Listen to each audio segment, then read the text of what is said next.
बात यह है कि नजात को कायम किया, हमारे गुनाहों की मुआफी को कायम किया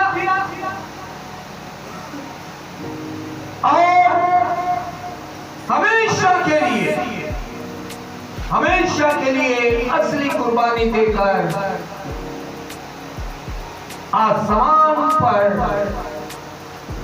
किब्रिया के साथ खुदा के हुजूर दाहिने हाथ जा गया।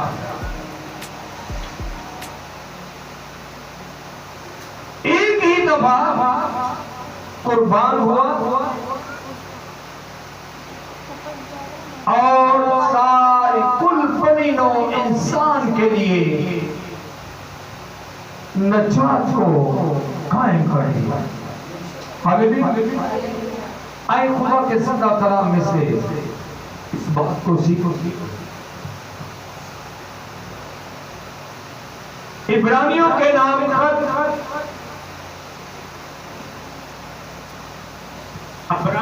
नाम पौलुस रसूल का खत, उसका 8 बाब और पहली 2 आयत पढ़ेंगे।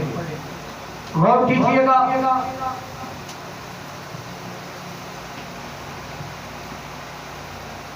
अब जो बातें हम कह रहे हैं, अब जो बातें हम कह रहे हैं, उनमें से बड़ी बात यह है, और कीजिएगा कि बड़ी बात कौन सी है।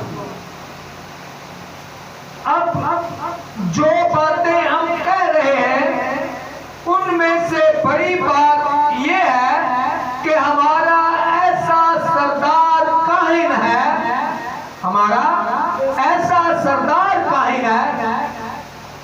अब ये सरदार काहिन की मिसाल, सरदार काहिन की बात इसलिए कि साल सरदार काहिन नहीं, सरदार काहिन, काहिनों का सरदार,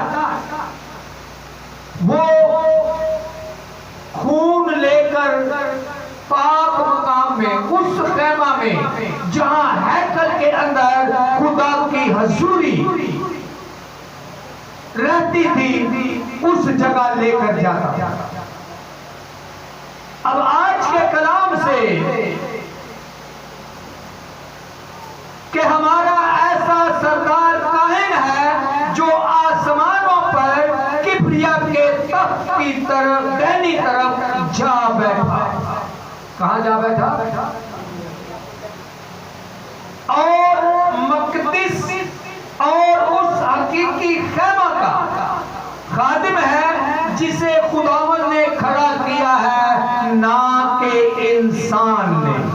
सरदार काहिन खून कहां लेकर जाता था? इंसान के बनाए हुए खैमा में। सरदार काहिन कहां खून लेकर जाता था? इंसान के बनाए हुए खैमा ने, हैकल सुलेमानी के अंदर वो पाक मकाम जहां कुर्बानी का खून लेकर जाया जाता था, सरदार काहिन लेकर जाते थे। और बाइबल मुकद्दस पौलुस रसूल इब्रानियों के खत में इस बात को क्लियर करता है कि खुदावंद यीशु मसीह हैकल सुलेमानी में खून लेकर नहीं गया, बल्कि अपना पाप और बेऐब खून बहा दिया और आसमान पर किब्रिया के तख्त के दाहिनी तरफ जा बैठा। Hallelujah, hallelujah. उस मकाम में, उस तख्त पर, उस खैमा में जिसे खुदावंद ने बनाया, जिसे खुदावंद ने बनाया, ना कि इंसान। जब हम मरकुस रसूल की अंजील देखते हैं, 16वें बाब की 19वीं आयत मुकद्दा, खुदावंद यीशु उनसे कलाम करने के बाद आसमान पर उठाया गया और खुदा की दाहिनी तरफ बैठ गया। सो ये शहादतें बाइबल मुकद्दस में नए ऐतनामे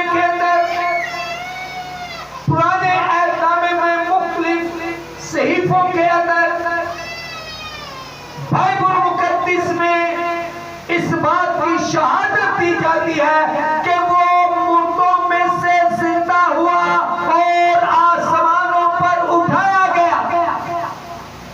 मुर्दों में से जिंदा हुआ और आसमानों पर उठाया गया। मेरे लिए, आपके लिए बड़ी फख्र या बात है ये, और फख्र की, ईमान के अंदर फख्र की बात है। एक गीत हम अक्सर सुनते हैं, मैं जब इस गीत को सुनता हूँ कि उस जिसमें जिक्र इस तरह है कि सारी दुनिया दे विचों कब्र यीशु की खाली है। सो तमाम कब्रों में मुर्दों की हड्डियां मौजूद हैं, लेकिन यीशु मसीह की कब्र खाली है और खाली रहेगी हमेशा। Hallelujah, hallelujah. जब हम ईमान के साथ इस बात का इजहार करते हैं कि जिंदा खुदा को मानने वाले, जिंदा खुदा को मानने वाले हैं, क्योंकि जिंदा आसमानों पर उठाया गया, रूढ़ी गई। जिस्म यहाँ मट्टी में नहीं मिक्स हुआ, हड्डियां कब्र के अंदर नहीं है, विद हड्डी कोश के जिस्म के साथ आसमानों पर उठाया गया। बाइबल मुकद्दस में जब सलीबी मौत का जिक्र आता है तो यूं लिखा है कि उसकी कोई हड्डी तोड़ी ना जाएगी, इसलिए कि उसने मौत पर मौत पर फतह पाई, उसने मौत के डंक को तोड़ा और कब्र पर फतह हासिल की और बाजिस्म आसमानों पर उठा लिया। Hallelujah, hallelujah.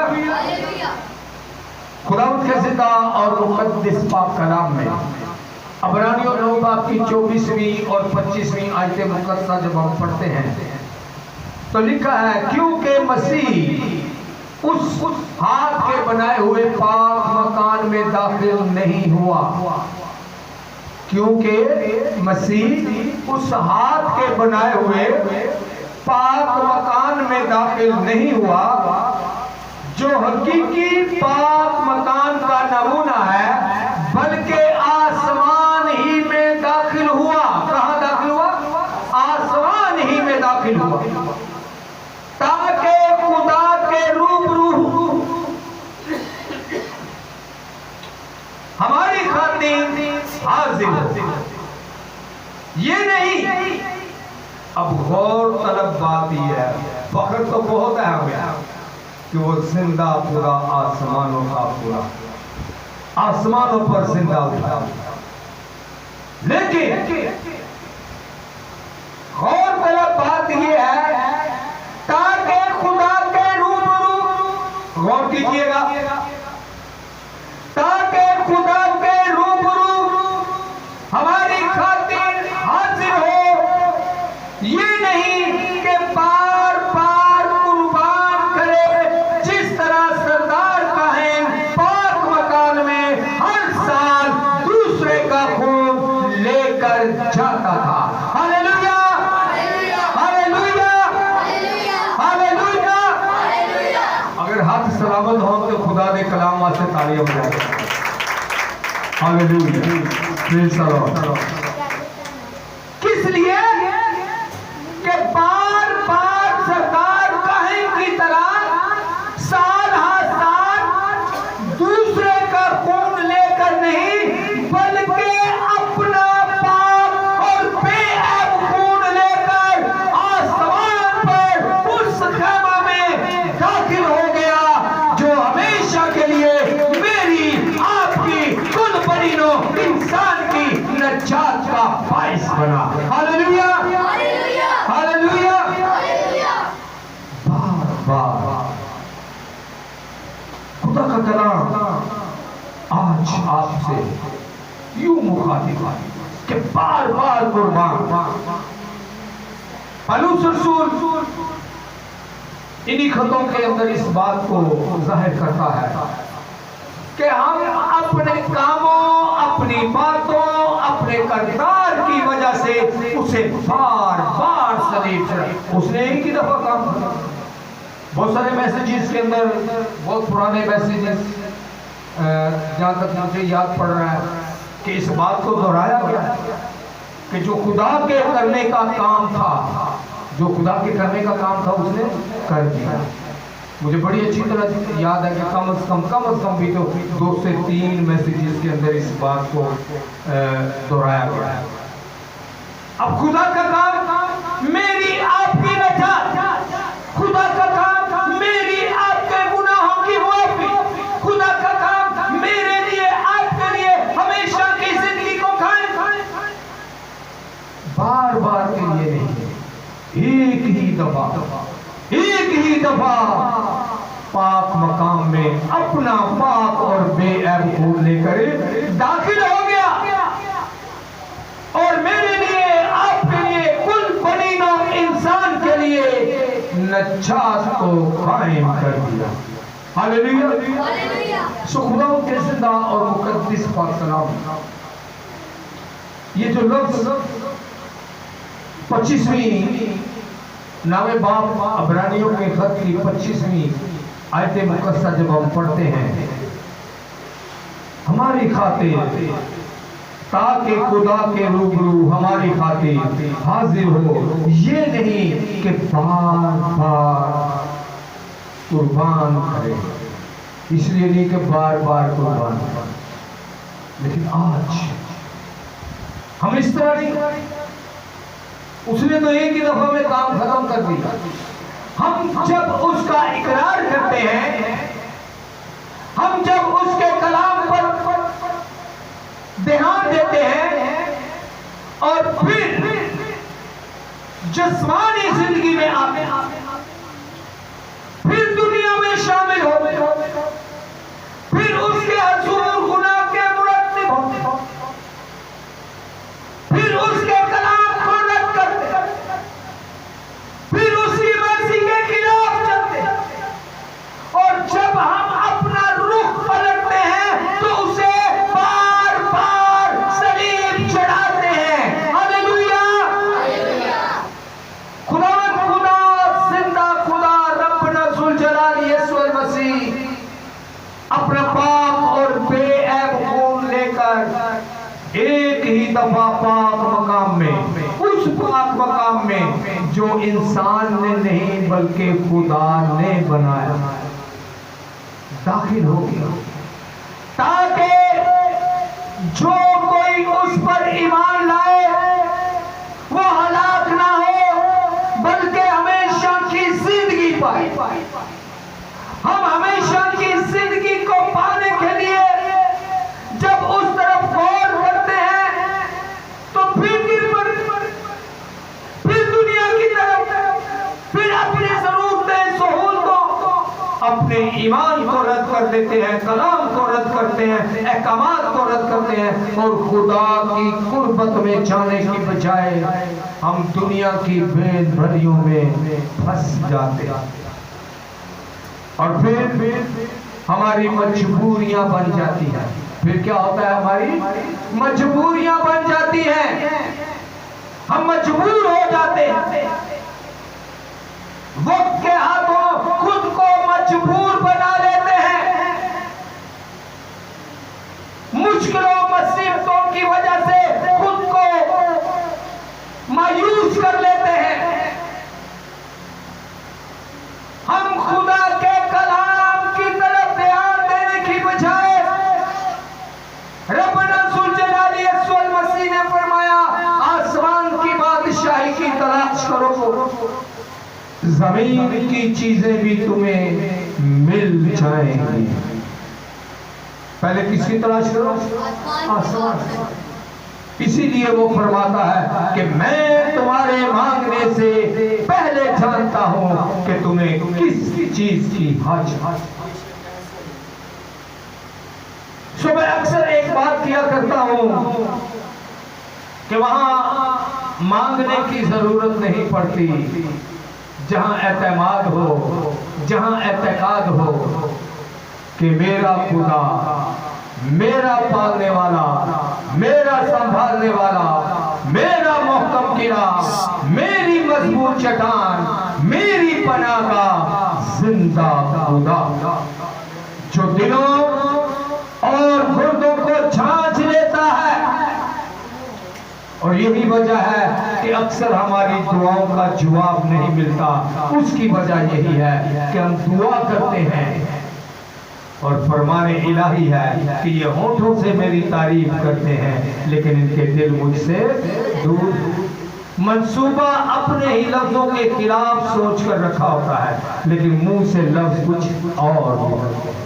इसी तरह हम बार बार उसे सलीब चलाते आए, खुदा के जिंदा कलाम को अपनी जिंदगी में, वो कुर्बानी जो 200 साल पहले कुल बनी नौ इंसान के लिए, वो खून जो आपके लिए मेरे लिए बहाया गया। मैंने जब इशाए पाक के जब सामान को देखा तो मेरे अंदर ये बात आई कि हम रोज इसे खाते हैं, संडे के संडे इसे खाते हैं, पीते हैं और अगले संडे के लिए फिर अपने आप को नापाक करें। होना तो ये चाहिए कलाम के मुआबिक कि जब उसने एक बार मेरे लिए आपके लिए खून बहाया तो उसी एक बार में मुझे और आपको पाक होना है, ताकि जब वो आए, जब वो बादलों पर सवार होकर आए और पुकारे कि ऐ मेरे बाप के मुबारक लोगों, जो बादशाही बिनाए आलिम थे तुम्हारे लिए तैयार की गई है, उसे मीरास मानो। अहद करें, अपने आप को तैयार कर लें कि आपने वो मीरास हासिल कर।